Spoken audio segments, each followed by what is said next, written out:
This moment, right here, was the last flicker of real national pride in Canada. It gave hope for a better tomorrow to a lot of people, but it's all been going downhill ever since. Back in 2022, something incredible happened in Canada, a movement that shook the world, the Trucker Convoy. Tens of thousands of Canadians stood up in the largest nonviolent civil rights protest in the country's history.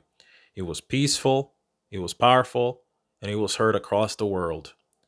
But instead of listening, the Canadian government cracked down hard. They enacted martial law on their own citizens, froze their bank accounts, seized their assets, and treated them like enemies of the state, all for demanding their freedoms back during the scamdemic of 2022.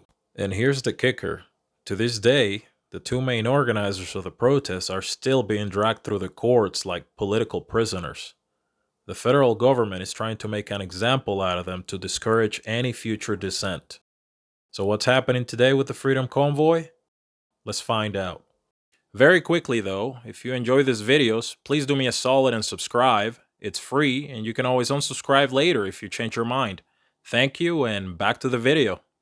The Crown has finished sentencing submissions against Tamara Lich and Chris Barber, two leaders of the anti-COVID vaccine mandate protests which gridlocked Ottawa in 2022.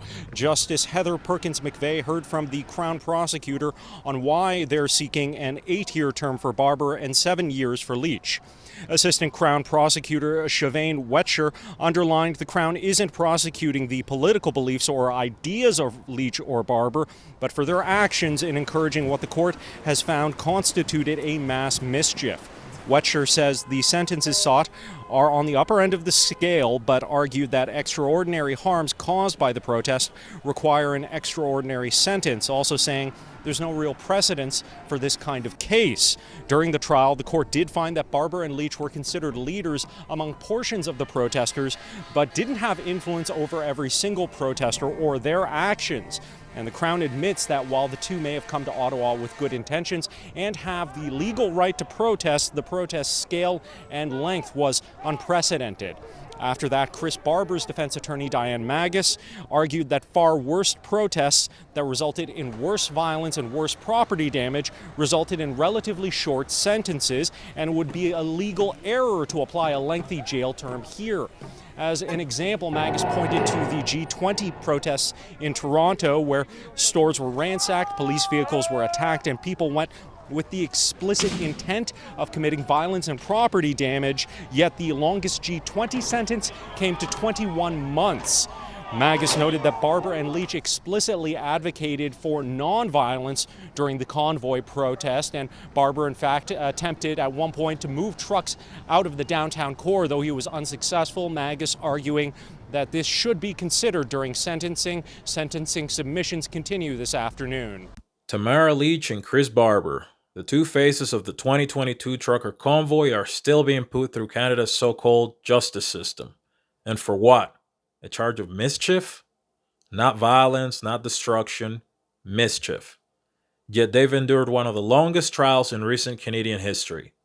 Now, the federal government wants to lock them up for 7 and 8 years respectively. Think about that. Nearly a decade behind bars for organizing a mostly peaceful protest. And it doesn't stop there. The government's also trying to take away Chris Barber's livelihood, his truck, Big Red. That's how he feeds his family, and they want to seize it and destroy it. Why? Because he dared to stand up.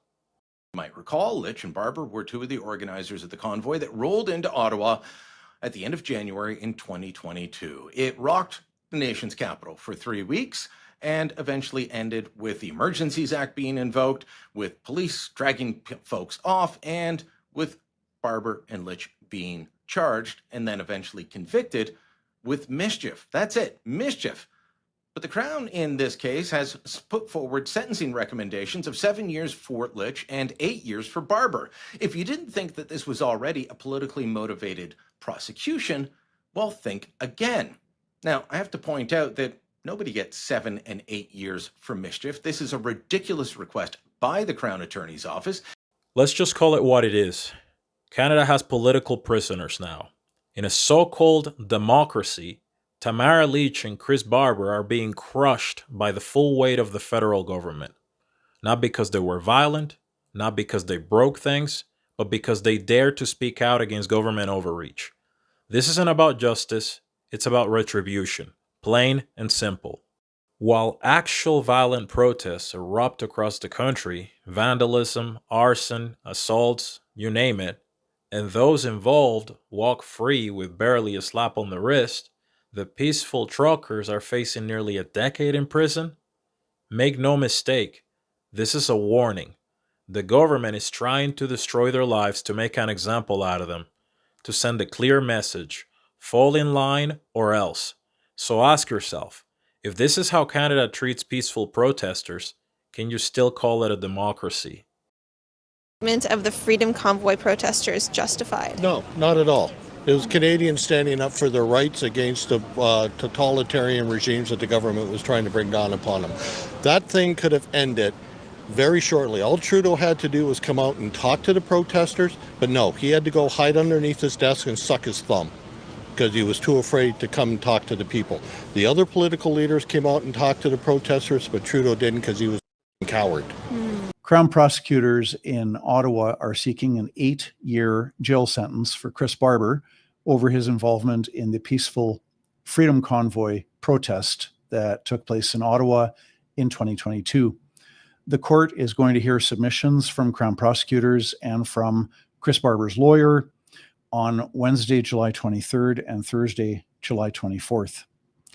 Even though this protest went on for 3 weeks, there was no vandalism, there was no violence, there was no uttering threats, there were no cars set on fire, there were no buildings set on fire. And it certainly did inconvenience some residents in Ottawa, but the protest would have ended a lot sooner if the Prime Minister had been willing to meet with the leaders and sit down with them and talk. I'm very grateful on behalf of the Justice Centre, on behalf of Chris Barber, for all of the support these last 3 years. The Justice Centre is paying for Chris Barber's legal defense. Thanks for your donations, and please continue to donate as we await the court's decision in the weeks ahead. I'm John Carpe. Thanks for listening. All right, thanks for watching. Thank you for subscribing. Special thanks to those of you who have donated to this project. It is much appreciated, and it helps me continue making videos. See you on the next one. Peace.